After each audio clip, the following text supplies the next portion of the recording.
Hey everyone, it's Aaron here, and I got an awesome tutorial for you guys today. I am going to teach you guys how to make cotton candy, and it's going to be really awesome. You guys are going to love it. Cotton candy, can't wait to tutorial. What the heck are you thinking, man? They want to see freaking cool tutorials, like cloning yourself. It's cotton candy though, man. Sorry about that, guys. I want to show you guys how to do this really cool clone effect, how to clone yourself. Let's begin. In order to do this effect, you need to do some pre-planning. The very first thing you need to do is you need to mount your camera onto a tripod so it doesn't move. To make this effect stand out more, what you can do is you can do what I did and change your clothes in between the scenes. Once you press that record button, don't stop it. Just go ahead and record the left side and then the right side. And once you get that done, you want to separate the clips, which I've already done here, into two separate clips, the left and the right. You want to put the second side on top and your first clip on the bottom, or vice versa, depending on how you record it. And you don't see much, you don't see anything happening here. I mean, if I hide the top clip, you're going to see the other one. It's not really helpful, but what we need to do here is we need to go over to opacity, and I'm going to uncheck the stopwatch. It does that by default in Premiere, and we're going to lower the opacity so it doesn't add a keyframe, and then we'll see both clips side by side. Then we'll go here until I see where I push, which is about right there.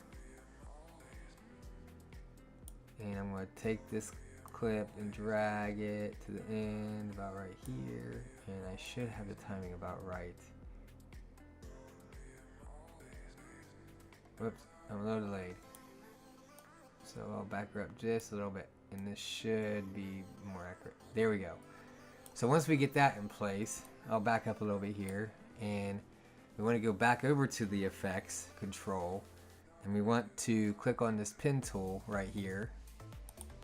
And you're going to see this mask path and all these little things come up, and what we want to do is go back to our clip, and we're going to change it from fit to 25% so we can go outside of the clip, and we're going to start adding these keyframe marks for this path, and it's creating a mask.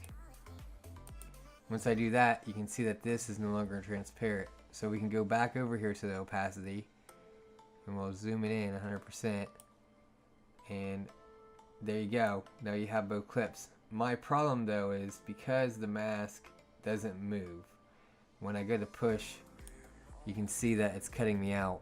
This is the reason why I did it this way instead of using a rectangle. So how we're going to fix this is we're going to go to the frame when I start the push, and we'll go back over here to the effects control, and I'm going to click on the stopwatch for mask path.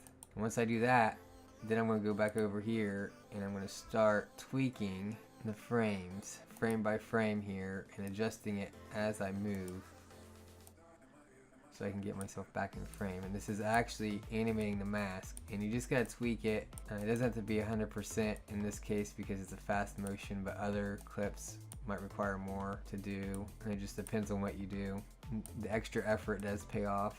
It makes it look nicer. It looks like my hands gonna get cut off, so we're going to adjust this here. I gotta add another keyframe.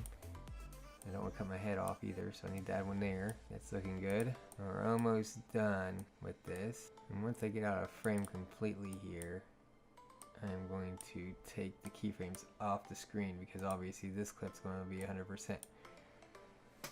And there it is. Now another thing I want to mention is I want to click on mask feather here. You don't see it because you let me hit opacity. You can see a little bit of a line there, and that's because there's a shadow cast on the wall, which you want to try to avoid, but if that happens, it's not the end of the world. You just want to feather the mask a little bit more, and it will go away. In my case, I'm going to adjust it to about 52. Yeah, and see now it blends better.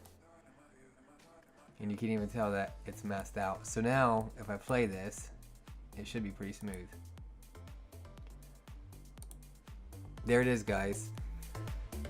If you like this tutorial and you want to see more, don't forget to hit that like button, and if you haven't already, hit that subscribe button and the bell to be notified of future videos.